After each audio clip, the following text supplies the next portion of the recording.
Leral.net, s'informer en temps réel. Site d'information exclusive numéro 1, www.leral.net. Monsieur le Président, à travers ces programmes d'équité territoriale, les programmes d'équité sociale, pour apporter des solutions par rapport aux préoccupations des populations. La nouveauté, c'est le rassemblement de l'ensemble de ces programmes autour du ministère du Développement communautaire, de l'équité sociale et territoriale. Ce CRD spécial d'aujourd'hui nous a permis d'échanger par rapport donc à toutes ces missions de ces programmes, donc d'échanger avec les populations de la région de Kaffrine. Ça, c'était le premier point.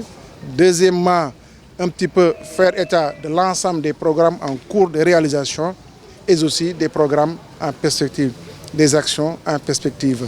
Donc, nous avons échangé sur ces questions. Le constat a été que, si je prends le cas de Promoville avait prévu d'intervenir dans les médias qu'au niveau de deux localités, capitales départementales, au niveau de Kaffrine et aussi au niveau de Koungheul. Instruction a été donnée sur engagement, sur mon engagement, donc que la localité de Birkelane et celle de Malem Hodar, donc ces localités-là soient prises en compte dans les études pour que ces deux autres localités, capitales, chef-lieu de département, puissent bénéficier des programmes de Promoville.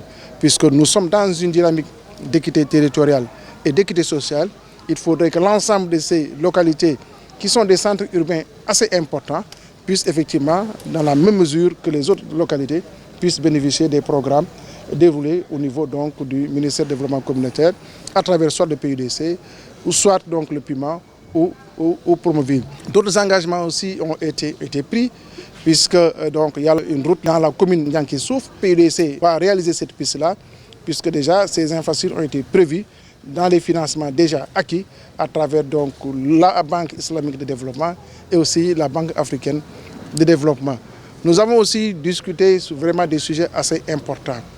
C'est-à-dire c'est la mise en œuvre à travers donc, cette approche intégrée du développement communautaire de l'ensemble des politiques publiques à travers le ministère pour apporter des réponses concrètes par rapport aux sollicitations, aux préoccupations des populations. Donc, parce que le président a eu une vision très claire en mettant en place le ministère du Développement communautaire. Donc, on mettra dans une dynamique d'approche intégrée, en synergie, l'ensemble des actions réalisées non seulement par le ministère du Développement communautaire, mais aussi les autres ministères sectoriels pour atteindre les cibles, mais aussi pour, en tout cas, atteindre les résultats et amener le développement à partir de la base. Vous savez, la région de Kaffrine, accouplée ou en tout cas intégrée avec la région de Kaolack, constitue le bassin agricole. Il y a eu une préoccupation exprimée des populations par rapport, par exemple, à l'eau productive. C'est une question qui a été donc, émise. Nous allons réfléchir sur comment accompagner en tout cas les ménages pour que ces ménages-là puissent davantage exercer des activités génératrices de revenus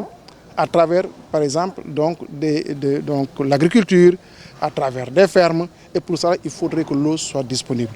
C'est dans certaines zones, l'eau est de très bonne qualité. Dans la région de Kaffrine, globalement, l'eau est de très bonne qualité. Donc peut-être dans d'autres zones, l'eau est moins apte en tout cas pour faire de l'agriculture.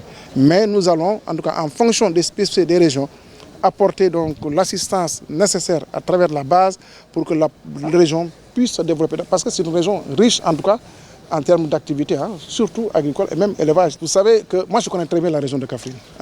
J'ai pratiquement fait toutes les communes de la région de Kaffrine. Il y a un problème d'enclavement de certaines communes. Le PUDC va apporter des réponses par rapport à cette question. De même que le PIMA qui va concentrer ses actions au niveau de 13 localités frontalières. Combiné à ce que le PUDC va faire, déjà l'État a commencé avec le PUDC à désenclaver pas mal de localités au niveau du département de Koungheul. Aujourd'hui, cette politique va s'accentuer davantage pour que la région de Kaffrine soit entièrement désenclavée. Aussi mettre l'accent sur la qualité des infrastructures. Parce qu'on a constaté, à travers les pistes réalisées, la durée de vie de ces ouvrages-là n'est pas assez longue. Donc, on va essayer de voir comment améliorer la qualité, même au détriment des linéaires. Parce que si on met l'accent sur la qualité, peut-être on va faire des linéaires beaucoup moins importantes. Mais l'essentiel, c'est la durée de vie des ouvrages. Quand on réalise une piste, il faudrait que cette piste-là puisse durer minimum 10 ans. Ou bien une piste qui soit réalisée sous gabarit routier, de telle sorte que avec des financements complémentaires, cette piste peut être bitumée. Donc nous allons travailler sur ces questions-là pour un petit peu améliorer la qualité des ouvrages. Je viens de le dire tantôt, on a pris des engagements sur cette question. Malem Hodar, moi je suis dans une dynamique de faire doter, donc sur instruction du chef de l'État, Malem Hodar, le chef-lieu de département, minimum d'1 kilomètre de route bitumée. Minimum 1 kilomètre de route bitumée. De même aussi que Mbirkilan. Donc ça c'est pour vraiment essayer d'équilibrer